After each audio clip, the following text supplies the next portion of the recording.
A good Erev Shabbos. Great to be learning with you on a Friday. Still the yahrzeit of the Alter Rebbe. Let's light up the darkness. Who's in the house on a Friday? Renee in Indiana, Gordo in Scotland, Guy in Ohio, Melissa in Great Neck, Joe in the Inland Empire, Karen in Northern California, Shandora in the Bronx, Ella in Southern California, Marjorie in Georgia. Welcome, everybody.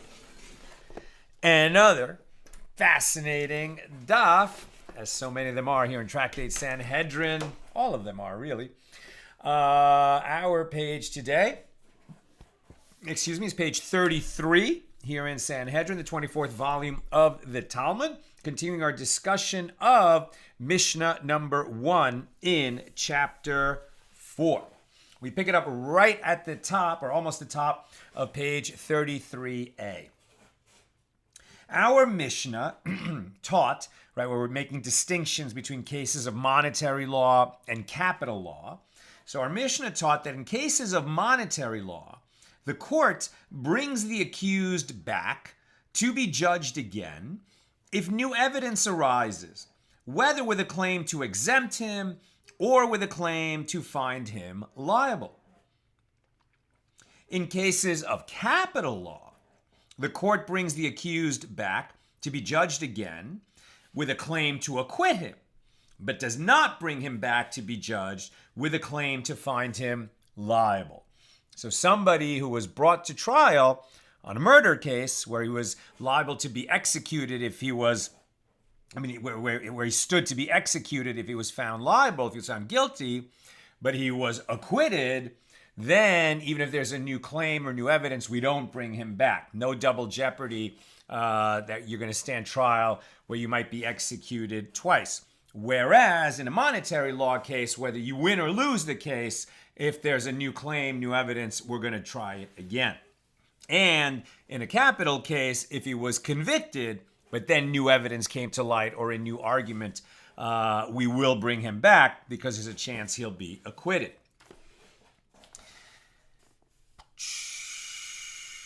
And our Gemara raises a contradiction from a Mishnah in Tractate Bechoros, page 28b, where it says, if a judge issued a judgment and erred, right? Judge issued a judgment, he made a mistake, so that he exempts a liable party or he finds an innocent party liable. This would be a monetary law case, sounds like. Or if he ruled that a pure item is impure, or he ruled that an impure item is pure, and by doing so he caused a litigant a monetary loss, So what he did is done, i.e. the judgment stands. And the judge must pay damages from his home, meaning from his personal funds. So this indicates that the court does not bring the accused back to be judged again if new evidence arises. Rather, if the judge makes a mistake, he has to make it right by compensating the party, from whom damages were extracted or to whom damages were not paid. So Rav Yosef said, and that would seemingly contradict that. Well, we just said in our Mishnah here in Sanhedrin that if new claim or new evidence arises, we bring them back and try it over again. So if we did that, the judge wouldn't have to pay money. He just does the trial over again. So which is it?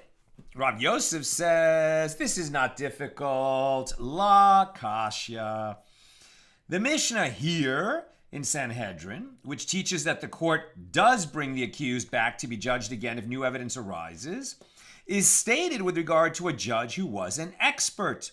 Whereas the Mishnah there in Tractate Bechoros, which teaches that what he did is done, and he's going to have to pay out of his own pocket, that is stated with regard to a judge who was not an expert. And the Gemara asks, does one bring the accused back in the case of a judge who was an expert? But that Mishnah in Tractate Bechoros teaches if he was an expert, right, if the judge was an expert, accepted by the court, right, he's considered an expert by a court of experts, well then he is exempt from the liability to pay. So this indicates that the court does not bring the accused back to be judged again if new evidence arises, even if the judge is an expert. Otherwise, there would be no need to state that the judge is exempt from liability to pay, because he's not going to be liable to pay if we can bring the litigants back and do the trial over again. So it seems like we don't bring him back. Rav Nachman says a different explanation. The Mishnah here, which teaches that the court does bring the accused back to be judged again if new evidence arises, this is stated with regard to a case where there is a court greater than the initial court in wisdom and number of students that can judge the case again. And the Mishnah there, which teaches that what he did is done, this is stated with regard to a case where there is no court greater than his in wisdom and number of students that can judge the case again. So then if this judge erred, the error will not be corrected. If there is no higher court to appeal to, okay, well then what he did is done. So Rav Sheshes says a different explanation. The Mishnah here, which teaches that the court does bring the accused back to be judged again, right? We're going to reopen the matter, retry the matter, if new evidence arises. This was stated with regard to a case where the judge erred, made a mistake, in a matter that appears in the Mishnah, i.e., he forgot an explicit ruling contained in the Mishnah, in which case, meaning the Mishnah generally, the whole collection of Mishnayos, in which case the verdict is void. Right? If a judge, even an expert judge, made a mistake with regard to a matter of law that is not only settled but is explicitly taught in the Mishnah, we're not going to allow that ruling to stand, then it has to be revoked. And the Mishnah there in Tractate Bechoros, which teaches that what he did is done, this is stated with regard to a case where the judge made a mistake in his deliberation. As Rav Sheshes says that Rav Asi says, in the case of a judge who erred in a matter that appears in the Mishnah, the decision is revoked. But in the case of a judge who erred in his deliberation, the decision is not revoked. And we'll explain in a moment what deliberation means. Ravina said to Rav Ashi, does the category of erred in a matter that appears in the Mishnah include even one who erred concerning a statement of Rabbi Chiya and Rabbi Oshaya, who were among the last of the Tannaim? Right, as I've often mentioned, the tanna, or the Tannaim plural, this refers to the sages who were operating in the times of the Mishnah, right? So this would be late Second Temple period. And the temple was destroyed in the year 70 of the Common Era. up to about the year 200 of the Common Era, when Rabbi Yehuda Hanasi, redacted the Mishnah, right? Who, acting as an editor, collected all of the teachings that were existing at that time, said these are the ones that are authoritative enough to be included in the Mishnah, right? So individual Mishnahs, or plural Mishnayos, included in the capital M Mishnah, the collection of Mishnayos, which was closed about the year 200. And other teachings which were not considered quite authoritative enough were preserved as baraisas, but not included in the Mishnah. So something that's included in the Mishnah, that's considered the most authoritative collection of teachings in the oral tradition up to about the year 200. And the sages whose teachings are captured there, they're known as Tanaim. So these were among the last of the sages considered Tanaim, Rabbi Chia and Rabbi Oshaya. After that, the sages who were operating, in that next generation and forward for the next 300 years until the Gemara was collected, the teachings that were basically the commentaries on the Mishnah, those sages are known individual as an amora, plural amoraim, a bunch of generations of them for the next 300 years until the Gemara was closed in about the year 500. And together the Gemara and the Mishnah is the Talmud. And then sages beyond that period, for the next 500 years, they're known as Geonim. The next 500 years after that is, I think, Rishonim, and then Acharonim. But for our purposes, what they're talking about here is the difference between a tanna and an amora. So a tanna, his teachings, we have to, later sages have to follow the holdings, the established holdings of the Tanaim. The Tanaim argued with each other, but then once the law was settled, according to, the majority or a particular Tanna, the amoraim have to follow those holdings. Okay, so one who erred concerning a statement of Rabbi Chia or Rabbi Oshaya, who were among the last of the Tanaim, do we say that if he made a mistake concerning one of their rulings? Okay, so then he made a mistake with respect to a Mishnah. And Rav Ashi said to him, that's right. They are Tanaim, and you have to follow their rulings. And if you made a mistake with respect to a law that was settled by the Tanaim, that would be reversible error on a later court. Ravina asked him, does that include even a judge who erred concerning a statement of the first generation amoraim, like Rav and Shmuel? And Rav Ashi said to him, yes. Interesting. After the Mishnah was closed, but these first generation amoraim, like Rav and Shmuel, who are, really tremendous Talmudic greats, we're going to consider that their rulings have the authority of Tanaim, even though they are amoraim. Ravina asked him, does it include even one who erred concerning statements of mine and yours, as we are of the final generation of amoraim? And Rav Ashi said to him, is that to say that we are reed cutters in a pond? That is, our statements are in this category as well. So interesting, when we're talking about judges, right? We're not necessarily talking about sages at all. Could be local rabbis, could be laymen. And they have to follow teachings that the amoraim have said are settled teachings, right? Now, there's still some stuff where the amoraim disagree and it's not clear what the law is. But when the amoraim have said, this is what the law is, then judges have to follow that. And if they don't, that's considered reversible error, where they have to revoke their judgment in these courts, that they're talking about at this time. Now, the Gemara clarifies, what is considered an error in deliberation, as opposed to an error of following a Mishnah, or now we're seeing an error of following the Mishnah actually also includes errors of following settled halachas, settled laws, that were pronounced by the amoraim. But so that's if you made a mistake with respect to settled law in the Mishnah and etc. What is a different kind of error? An error of deliberation. So Rav Papa says, for example, two Tanaim or two amoraim disagree with each other, and the law was not stated in accordance with this sage or in accordance with that sage. Right? So we have a tradition passed down that, Rabbi Yehuda said such and such, and Rabbi Eliezer said such and such. And we don't have a statement anywhere in the Mishnah or in the Gemara where it says, and the law follows Rabbi Yehuda, or the law follows Rabbi Eliezer. It wasn't settled. So then what? Sounds like a judge could follow either one and say, well, my authority for this is Rabbi Yehuda, or my authority for this is Rabbi Eliezer.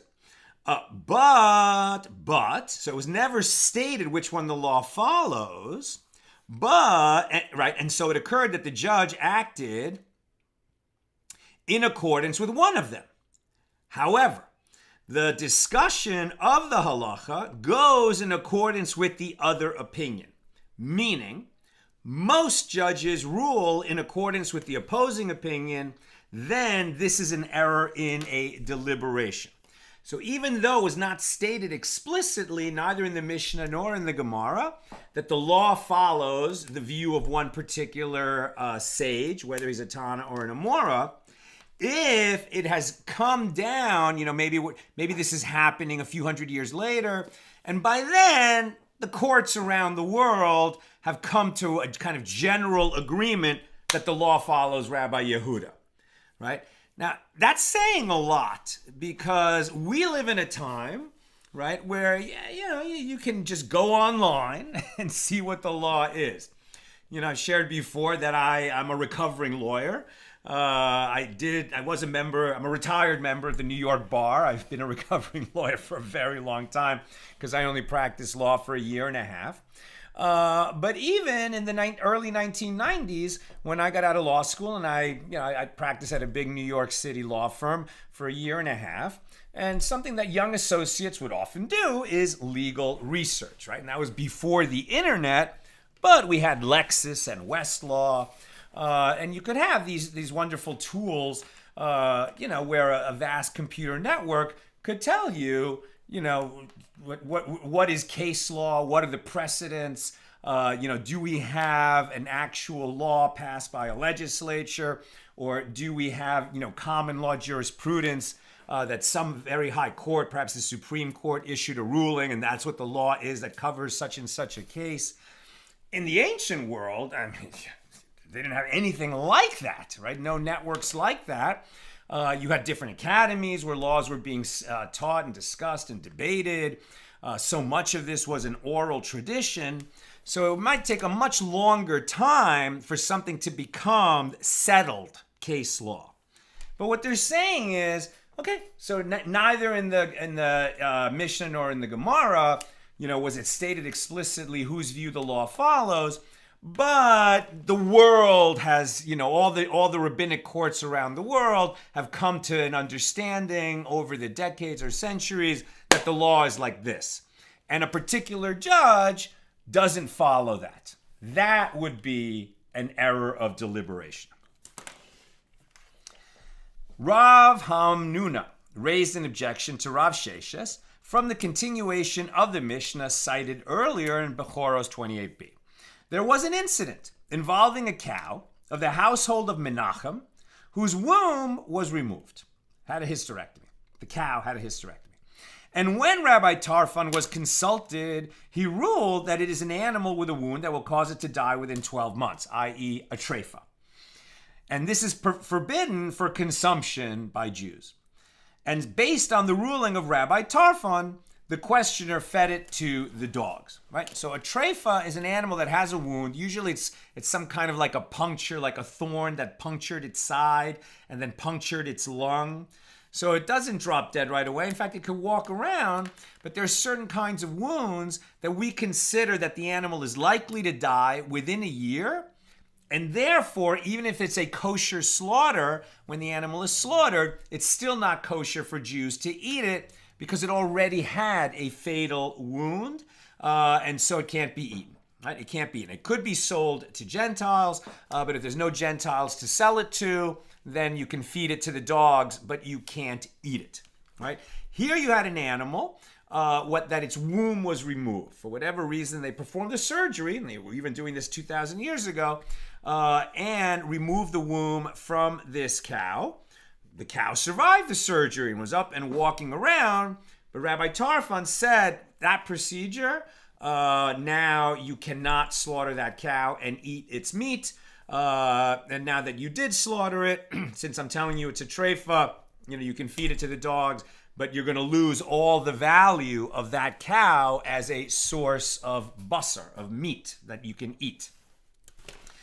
So this caused the owner of the cow a substantial loss. Now the Mishnah continues, and the incident came before the sages of the court in Yavne, higher court. In fact, Yavne is where the Sanhedrin relocated to after the Second Temple was destroyed. So this is the highest court.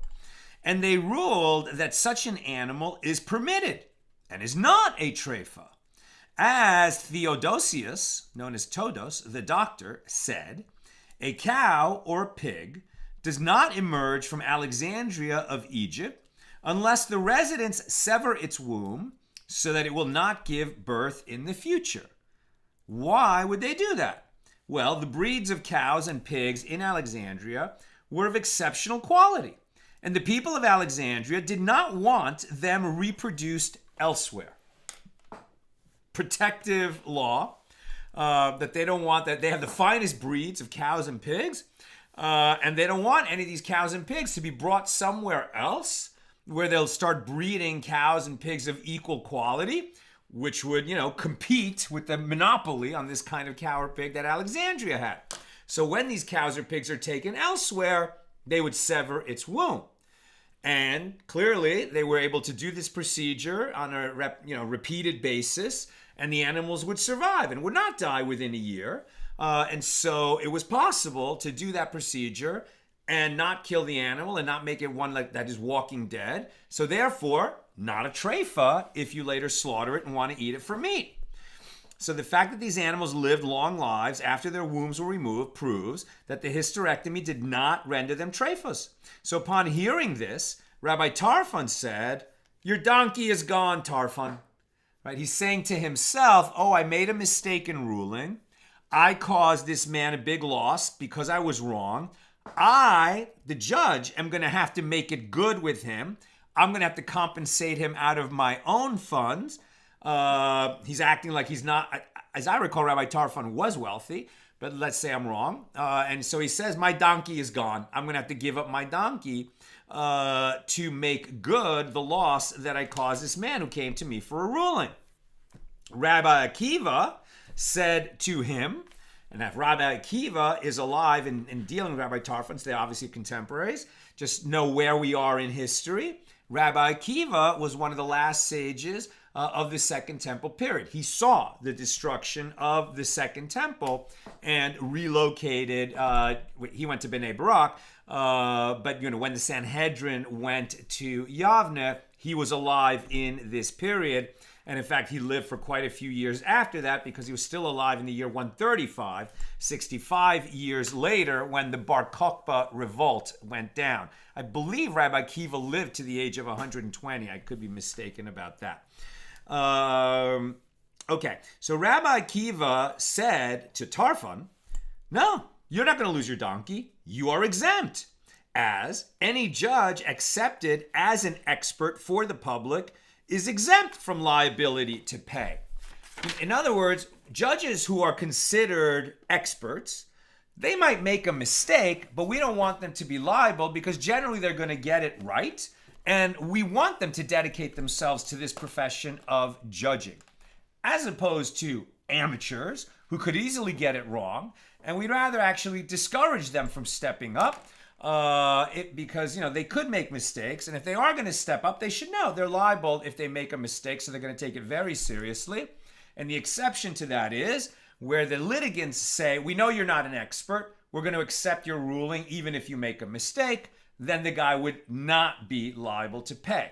But here, Rabbi Tarfon was certainly an expert, and therefore he shouldn't have to pay out of his own pocket. Now, what do we learn from that about whether, what we've been talking about is whether when a judge makes a mistake or where a new claim emerges, do we bring the litigants back to retry the case or not? So Rav Hamnun explains his objection to Rav Sheshes. And if it is so that there is a distinction between the two types of judicial errors, an error with respect to a Mishna or an error with respect to deliberation, let Rabbi Akiva say to Rabbi Tarfon, you made a mistake in a matter that appears in the Mishnah, as the ruling that an animal whose womb has been removed is still permitted and is not a treifa. This is actually recorded in a Mishnah in Tractate Chulin 54a. And in the case of one who makes a mistake in a matter that appears in the Mishnah, the decision is revoked, meaning you don't have to pay out of your own pocket because the decision is revoked, and what we would normally do is bring the litigants back. Now, how are you going to bring them back here? The animal was already fed to the dogs. But nevertheless, the outcome of this is not that the judge has to make it good out of his own pocket. Rather, his decision is simply revoked, as if he hadn't made it. The Gemara answers, Rabbi Akiva states one reason, and he adds another reason. So, the first reason, as you made a mistake in a matter that appears in the Mishnah, and in the case of one who errs in a matter that appears in the Mishnah, the decision is revoked. And another reason, even if you erred in a deliberation, as opposed to an explicit Mishnah, you are a judge that is accepted as an expert for the public. And any judge accepted as an expert for the public is exempt from liability to pay. So under either argument, don't worry, Tarfon, you're not going to have to pay it out of your own pocket. Rav Nachman bar Yitzchak said to Rava, what was the objection raised by Rav Hamnuna to Rav Sheshes from the incident of the cow? After all, the owner had already fed the cow to the dogs, and it is not possible to revoke the ruling and judge the case again. So Rav answered, this is what Rav Hamnuna was saying to Rav Sheshes.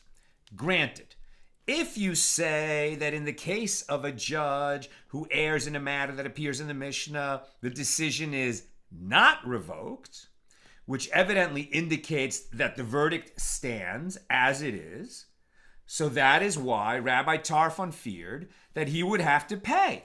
Normally, we would revoke the decision and we would try it again. But since the cow had already been fed to the dogs, that's not possible. And for that reason, Rabbi Tarfon feared that he would have to pay. And Rabbi Akiva said to him, you are an expert accepted by the court. And for that reason, you are exempt from liability to pay. But if you say that in the case of a judge who erred in a matter that appears in the Mishnah, the decision is revoked, let Rabbi Akiva say to Rabbi Tarfon, since if the cow were to be here, hadn't already been fed to the dogs, then your verdict is not a verdict, and you did nothing. We would say, well, you said nothing, right? And then if, since you made a mistake, it would be as if you said nothing because the decision is revoked, and we'd have to start over. Now as well, you did nothing, right? You issued a mistaken ruling. That ruling is revoked. So it's as if you did nothing. And that's why you're not liable to pay. And it was the action of the owner that technically caused the loss as he fed the cow to the dogs. Well, he wouldn't have fed the cow to the dogs if he hadn't heard from Rabbi Tarfon that he should. So this is a little bit of a stretch. Rav Chizda says that the contradiction between the Mishnah here and the Mishnah in Tractate Bechoros as to whether or not the court brings the accused back to be judged again if new evidence arises can be answered as follows. The Mishnah there in Bechoros is stated with regard to a case where a judge took the item in question from one litigant and gave it to the other litigant with his hand. In this case, the judge is liable to pay. The Mishnah here is stated with regard to a case where a judge of the court did not take the item in question from one litigant and give it to the other litigant with his hand. Meaning, the judge, there's a difference between a court which is asked to give an opinion and a court that has legal power and authority over a locale, right? On the one hand, it's like you consult with a court to get a clarification of the law, and then hopefully the parties will follow the law.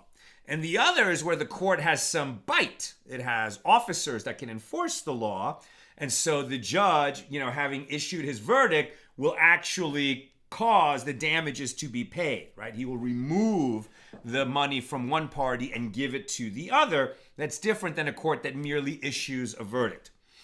So in one case, the court merely issued a ruling, and the litigants executed the verdict on their own. Therefore, the court is not liable to pay, and the judges can retry the case. Whereas a judge that has that authority and removed the money from one party and gave it to the other, they would have to make good, right? That's where the judge would have to pay.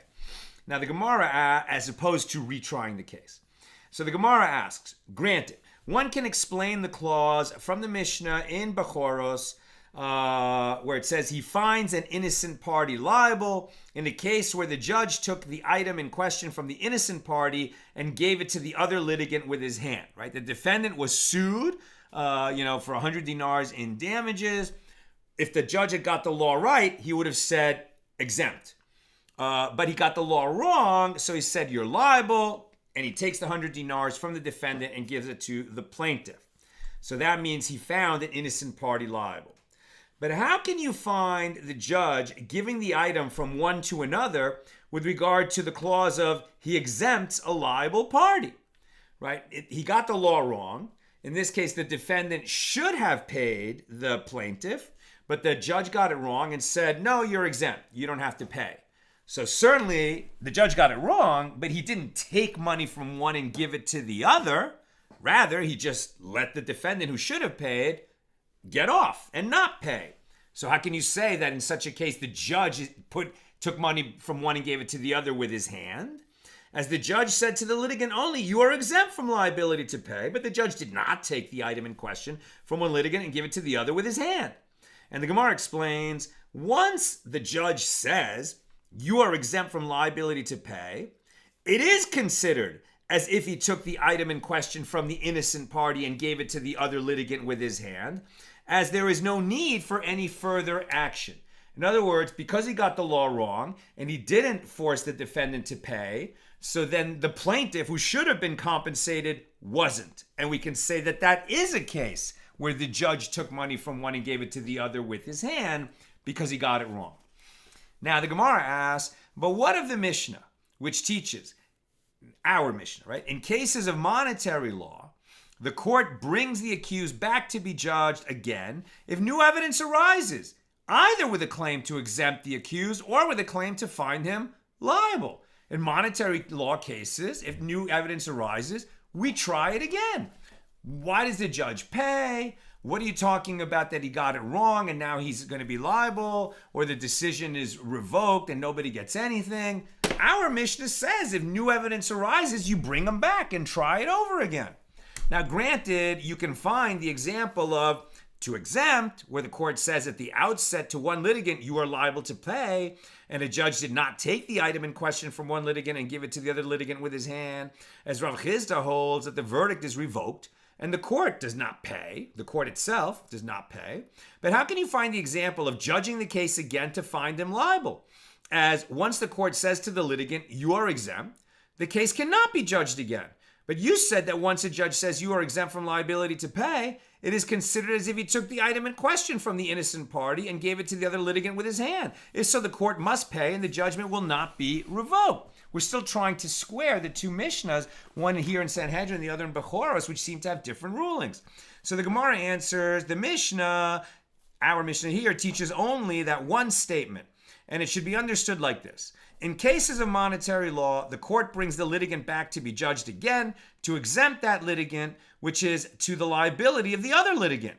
While in a corresponding situation with regard to cases of capital law, the court brings the accused back to acquit him, but they do not bring him back to be judged with a claim to find him liable. Right? So in other words, if it's a monetary case, there's a winner and a loser.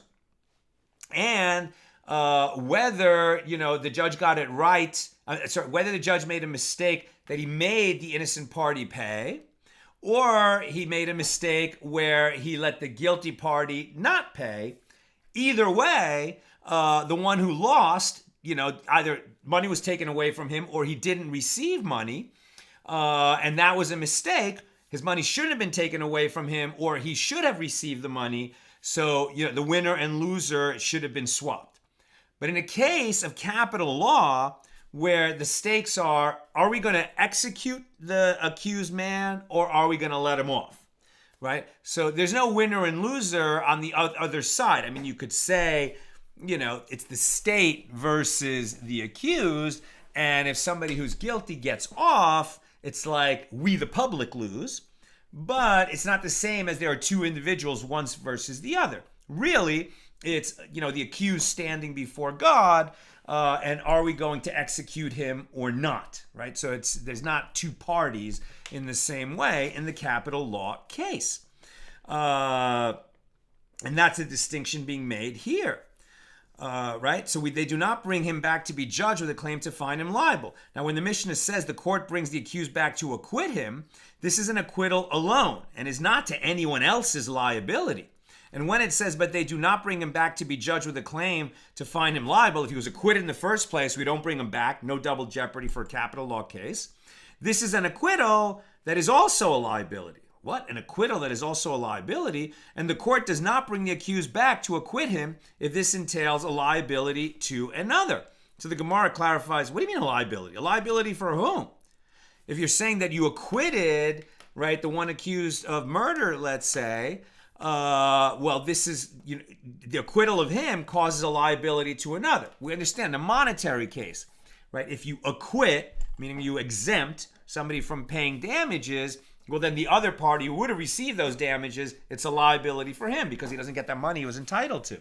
But if we say that, somebody who was actually guilty gets acquitted, or just maybe he should be acquitted, but whatever, when somebody gets acquitted, how can you say that's a liability to someone else? So the Gemara clarifies, a liability for whom? There is no other litigant in cases of capital law. And the Gemara says, not so fast. This is not difficult, as there is a liability to someone else, meaning this is to the liability, i.e. to the detriment of who? The Goel Hadam, the avenger of blood, or the redeemer of blood. Okay, very important term. We're not going to go into it at length today, but we're going to have a little discussion right now. So what is the avenger of blood, or the redeemer of blood? In Hebrew, the Goel Hadam. So if in the ancient world, right, somebody was killed. Now, if he was killed, there's three ways that this person was killed. Right? He didn't just get sick and die. Somebody else was involved in the death of this person. So we say it's a killing. That killing could have been accidental, intentional, or negligent, manslaughter, right? So accidental, the one who was involved has no liability. It's a tragic accident. Intentional, the one who killed him did it intentionally. That's murder, right? And that person is subject to the death penalty. And then the in-between case is negligence. And the example that the Torah gives is a lumberjack who goes to chop wood, and the axe head on his axe handle was a little bit loose. He hadn't, taken care to make sure it was fastened correctly. And when he, did the backswing of his axe before chopping into the tree, the axe head flew off the handle, hit someone in the head, and killed him, right? Now, depending on the degree of negligence, this is either an accident, and he has no liability, or it's manslaughter, where he has some culpability. And if he is found to be guilty of manslaughter, his sentence is to be exiled to a city of refuge. And in the city of refuge, he's going to have to make a new life, and he's going to be there for he doesn't know how long. How long is it actually? Until the current high priest, the Kohen Gadol, dies. That could be 6 months, or it could be 50 years. He doesn't know. Until then, he has to live in that city of refuge. If he leaves the city of refuge, or if he doesn't reach the city of refuge in time, the redeemer of blood, the Goel Hadam, can kill him and not have liability for murder. Who is the Goel Hadam?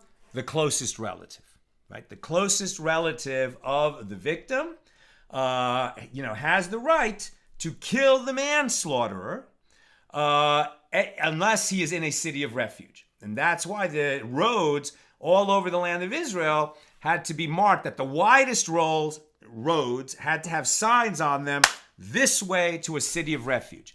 There were 6 cities of refuge. There were Levitical cities of the Levites that had been appointed to be cities of refuge.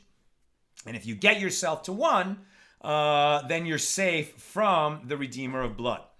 Now, the Redeemer of Blood is a concept that, like, what? How does this make sense? Sounds like the Hatfields and the McCoys, that it's a blood feud. Doesn't the Torah have a whole system of courts and judges and 23? How can you say that there's just somebody who has a right to kill someone else?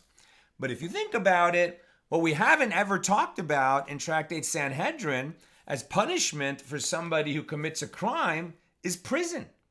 Prison was not one of the outcomes. Maybe the Greeks had prisons, maybe the Romans had prisons, maybe prisons as a concept was really kind of a little bit later in history. So in the real world, if somebody kills a member of your family, you're not going to let that go. And the closest relative is going to go after that killer and kill him, right? And if indeed it was a negligent homicide, or if it was an intentional homicide, then the Goel Hadam, the Redeemer of Blood, in the cases of an intentional homicide, murder, doesn't just go and kill the murderer. The murderer still has to stand trial. But once he's convicted, the Redeemer of Blood now steps in as an agent of the court and is the executioner. But that's an intentional murder. When it comes to negligent killing, manslaughter, the Avenger of Blood has this right to kill the manslaughterer if he can find him outside a city of refuge. Very interesting. So now, how is that relevant here? Okay. So if somebody is wrongfully acquitted, you can say that this is a liability to the Redeemer of Blood, as he desires that the murderer be killed, and he will no longer be allowed to kill him. If it's a murderer, again, the Redeemer of Blood does kill him, but only after there's a conviction from the court, and then the Redeemer of Blood acts as the executioner. Now, the Gemara questions the explanation. Is it reasonable that due to the liability of the blood redeemer, we kill this one and do not reverse the verdict to acquit him, even when there is a reason to do so? We don't do that. We said if there's a reason to acquit, we acquit. Tough on the Redeemer of Blood. And further, what is the meaning of the term, whether with a claim to exempt the accused or whether with a claim to find him liable? It is clear that this is referring to 2 separate matters, not to 2 different types of acquittal. And the Gemara comments, this is difficult. So the Gemara cites another explanation of how one can find the judge giving the item from one to another with regard to the clause of he exempts a liable party. Ravina said, it is possible in a case where the one who lodged the claim had in his possession an item belonging to the other litigant that functioned as collateral for a debt, and when the judge issued a verdict in favor of the other, he took the collateral from him, thereby physically transferring it to the wrong party. The judge, with his hand, moved item of value from one to the other. Now, in the case from the Mishna in Tractate Bechoros, he ruled that the pure item is impure, that the cow is impure, right? So how could he cause a loss with his own hands? It is where he had the litigant's ritually pure item touching a sheret, a creeping animal, to emphasize that he believes it was already impure, and he thereby imparted impurity to it.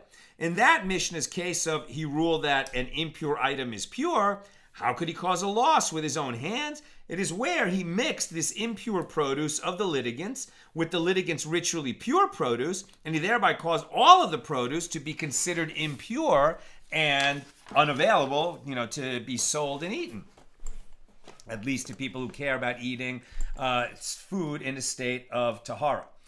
Okay, new subject. The Mishnah teaches that in cases of capital law, the court brings the accused back to be judged again with a claim to acquit him, but not with a claim to but does not bring him back to be judged with a claim to find him liable, right? No double jeopardy in a capital case if he was acquitted. So to explain the terms innocent and righteous in the verse Exodus 23:7, and the innocent and the righteous you shall not slay. General commandment that you got to get it right? You got to have courts of law that are going to get it right. So with respect to this verse, the sages taught, from where is it derived that with regard to one who is leaving the court, having been found liable, and someone said, I have the ability to teach a reason to acquit him, from where is it derived that the court brings the accused back to be judged again? The verse states, the innocent you shall not slay, and the accused may in fact be innocent. If there's the court comes up, concludes, no, he committed murder, he has to be executed. But then one of the judges says, whoa, wait a minute. I do have an idea of the law that would acquit him. We bring him back. Even if, the highest sages in the land said, yeah, he's guilty. And then like a first-year student in the yeshiva says, well, wait a minute, I have an idea that would acquit him. We bring him back. Because if there's any possibility of acquitting, we acquit. And from where is it derived? Oh, so we just said that? No, we just said that. And from where is it derived that with regard to one who is leaving the court having been acquitted, and someone says, I have the ability to teach a reason to find him liable? From where is it derived that the court does not bring the accused back to be judged again? The verse states, the righteous you shall not slay. This accused person was found righteous, i.e. innocent of murder in his trial, so we don't know double jeopardy. Rav Shimi Bar Ashi says, and the opposite of this is the law with regard to one who entices others to engage in idolatry, right? Which is like a kind of capital crime in its own class, where the Torah says explicitly, neither shall you spare, neither shall you conceal him. Deuteronomy 13:9. This guy, as opposed to a murderer or a rapist, the one who entices others to commit idolatry, we don't give him the benefit of the doubt. He still gets a trial. But if he is found guilty at the trial, we don't reopen the trial if somebody has the ability to get him off. Right? The opposite is the law with regard to one who entices others to engage in idolatry. As it is written concerning him, neither shall you spare, neither shall you conceal him. So he is brought back to court to find him liable, but he is not brought back to acquit him. Rav Kahana teaches this last law, citing a different verse concerning the enticer, but you shall kill him, in Deuteronomy 13:10. And the repetition of the verb, harog tehargenu, you shall surely kill him. The repetition of the verb indicates that he is killed even in circumstances where transgressors of other prohibitions would not be. Rabbi Zera asked Rav Sheshes, from where is it derived that the law concerning those liable to be exiled to a city of refuge, the manslaughterer, right? Remember, his trial, either it was an accident, tragic accident, so he's innocent, or it was intentional, he's a murderer and he's going to be executed, or it was in between, negligent homicide, then the sentence is exile to a city of refuge. So from where is it derived that the law concerning those who are liable to be exiled to a city of refuge for killing unintentionally is the same with regard to retrying a court case as the law concerning one who killed intentionally, who is found liable to receive court-imposed capital punishment? In other words, one who is sentenced to execution and you come up with new evidence or a new argument that would acquit him, you bring him back. Likewise, one who is exiled to a city of refuge, if you come up with new evidence or a new argument that would, cause him to be found innocent, you bring him back and open the proceedings again. How do we know that? Rav Sheshes answered, it is derived from a verbal analogy employing the term murderer, stated with regard to one who kills intentionally in Numbers 35:16, and the same term murderer stated with regard to one who kills unintentionally, but negligently, not accidentally, in Numbers 35:19. So Rabbi Zera asked Rav Sheshes, from where is it derived that the law concerning those liable to receive 40 lashes is the same with regard to retrying a court case as the law concerning one who killed intentionally and who was found liable to receive court-imposed capital punishment? And Rav Sheshes answered, it is derived from a verbal analogy employing the term wicked, concern that is stated with regard to one who kills intentionally in Numbers 35:31, and the term wicked that is stated with regard to those who are liable to receive lashes, for violating certain laws in Deuteronomy 25:2. So, if they were going to get lashes, but we found a claim that would exempt them or new evidence, we would reopen the case for this reason. Now the Gemara comments, and this is also taught in a Baraisa, Tosefta 7.3, from where it is derived that the law, this is also taught in a Baraisa. From where is it derived that the law concerning those liable to be exiled for killing negligently is the same with regard to retrying a court case as the law concerning one who killed intentionally, who is found liable to receive court-imposed capital punishment? It is derived from a verbal analogy employing the term murderer.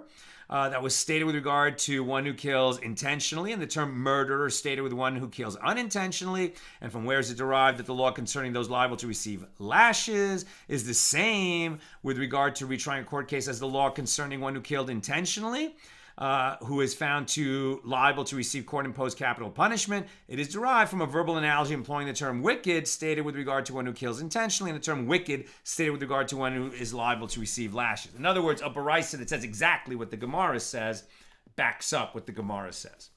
New subject. The Mishna teaches concerning cases of capital law, but the court does not bring him back to be judged with a claim to find him liable if he's already been acquitted. Rabbi Chia bar Abba says that Rabbi Yochanan says, and this is the law only in a case where the judge erred with regard to a matter for which the Sadducees do not admit to its validity. The Sadducees, were a sect who only held by the written law, the written Torah, and did not hold by the rulings of the many centuries of precedents established by our sages, stretching all the way back in an unbroken tradition to Mount Sinai, where God originated the oral tradition and handed it to Moses, who handed it to Joshua, who handed it to the elders, who handed it to the prophets, who handed it to, eventually to the leaders of the Great Assembly.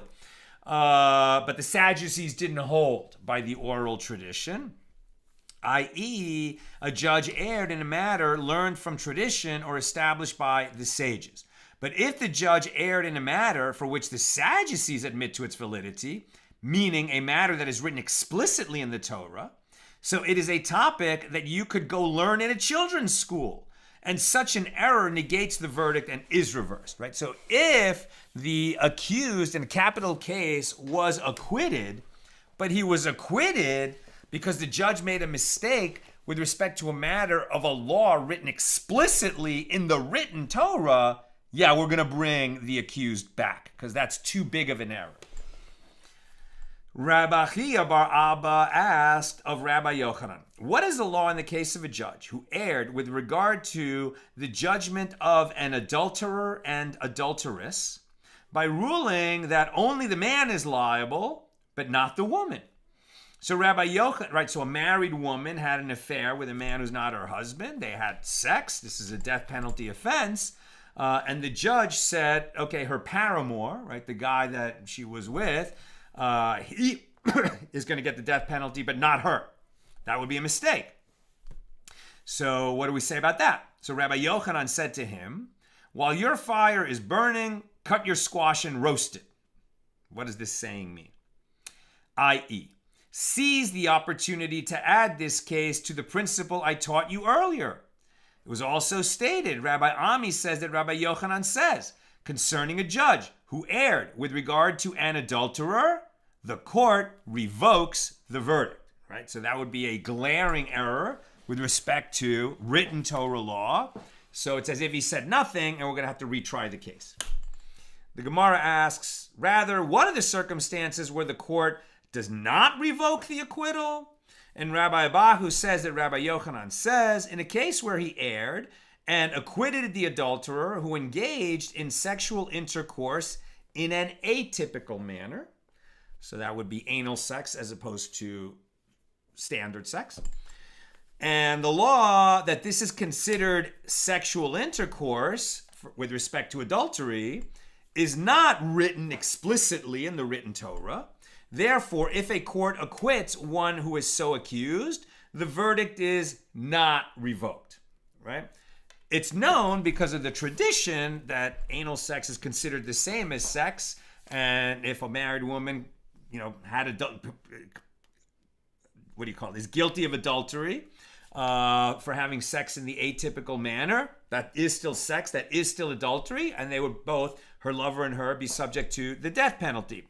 But because that's not written in the Torah, if the judge made a mistake and thought, well, yeah, that kind of sex doesn't count as sex for adultery, and he acquitted, one of these parties, the acquittal would stand because it would not be a mistake with respect to something that's explicit in the Torah. New subject. The Mishnah teaches that in cases of monetary law, all those present at the trial may teach a reason to exempt a litigant or to find him liable. In cases of capital law, all those present at the trial may teach a reason to acquit the accused, but not all of them may teach a reason to find him liable. And the Gemara asks, in capital cases, may all those present teach a reason to acquit, and even witnesses? And the Gemara suggests, let us say that the Mishnah is in accordance with the opinion of Rabbi Yosei, the son of Rabbi Yehuda, and not in accordance with the opinion of the rabbis, the majority. And the Gemara explains, as it is taught in the Brisa, the verse states, Numbers 35:30, but one witness shall not testify against any person that he die. You cannot establish liability in a capital case by the testimony of a single witness. You need a pair of witnesses. And a witness cannot state, but from this we also learn that a witness cannot state anything other than his testimony, whether to provide a reason to acquit the accused or to provide a reason to find him liable. This is the opinion of the rabbis, the majority. Rabbi Yosei, the son of Rabbi Yehuda, says a witness may answer to provide a reason to acquit, but a witness may not answer to provide a reason to find the accused liable. And the Mishnah here seems to be in accordance with the minority opinion of Rabbi Yosei, the son of Rabbi Yehuda. Right, very interesting. The guy saw the crime. He's there to testify what he saw. If he also happens to be some kind of an expert in Torah law, are we going to allow him to give his opinion about what the outcome of the case should be? If it's to acquit, yes. If it's to convict, no. But that would be a minority opinion of Rabbi Yosei. The majority would say, yeah, no, he's a witness. We don't get his opinion on the outcome of the case. Rav Papa says, when the Mishnah refers to all those present at the trial, it is not referring to witnesses, but to one of the students sitting before the court, and therefore all agree with the ruling of the Mishnah. Right? The students who are studying to become ordained rabbis and future judges, they have some, deep Torah knowledge, even if they're not ordained yet. And if they can come up with a reason to acquit in a capital case, they are allowed to speak. And if they can come up with a reason to find liability or exempt from liability in a monetary case, they are allowed to speak. But if they are coming up with a reason to convict in a capital case, no, we don't listen to them. Then we leave it only to the judges to say that. I am almost done. Questions or comments, please get them in now. We are at the top of page 34a. And the Gemara explains, just getting my Google Doc ready to take questions. The Gemara explains, what is the reason of Rabbi Yosei, the son of Rabbi Yehuda, who would allow even the witnesses to speak? As the verse states, but one witness shall not testify against any person that he die. And from this one can infer that he die is the matter concerning which he does not testify, but he does testify to acquit. And the Gemara asks, and what is the reasoning of the rabbis who disagree with Rabbi Yosei? And Reish Lakish says a witness cannot offer any statements beyond his testimony because it appears as though he is biased in his testimony. Now that he has an opinion on how the outcome should be, that's gonna impact his credibility on just simply reporting the facts that he saw. So the Gemara asks, and what is the reason? If the court finds the accused liable based on the witness's testimony, the witness could later be accused of being a conspiring witness. Therefore, it is to his advantage to have the court acquit the accused if that's what he's arguing for. Better, we should just let witnesses testify only about what they saw and not their opinion of the law. The Gemara asks, and as for the rabbis, in what manner do they interpret this term that he die? And the Gemara answers, they establish it as teaching the law with regard to one of the students. As it is taught in the Brisa, if one of the witnesses said, I have the ability to teach a reason to acquit him, from where is it derived that the court does not listen to him, because he's a witness, not a judge or a student of the judges? The verse states, one witness shall not testify. From where is it derived that if there is one of the students who said, I have the ability to teach a reason to deem him liable, from where is it derived that the court does not listen to him? The verse states, but one witness shall not testify against any person that he die. Interesting that this is, I don't really get the connection, but that teaches that we don't listen to a student, about his opinion of the law in order to convict, but we would to save from execution. Okay. Just two quick comments. Renee, Rabbi Kiva did live to 120. Thank you for confirming that. And Karen, was the Redeemer of Blood always male? Wonderful question.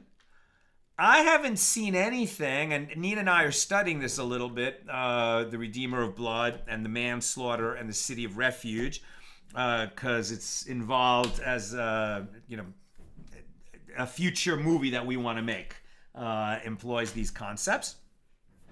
And I haven't seen anything that says that the Avenger of Blood was a man. Now, there definitely was, the ancient world was a very patriarchal society, and women were not even permitted to testify as witnesses.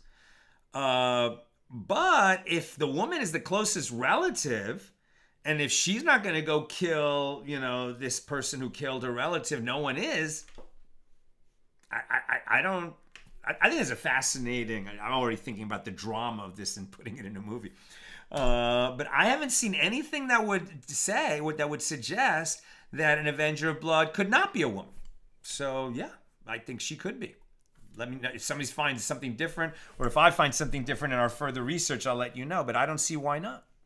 That's what I've got for us today, and with God's help, we're together again tomorrow, Motzi Shabbos, after Shabbos ends here in LA.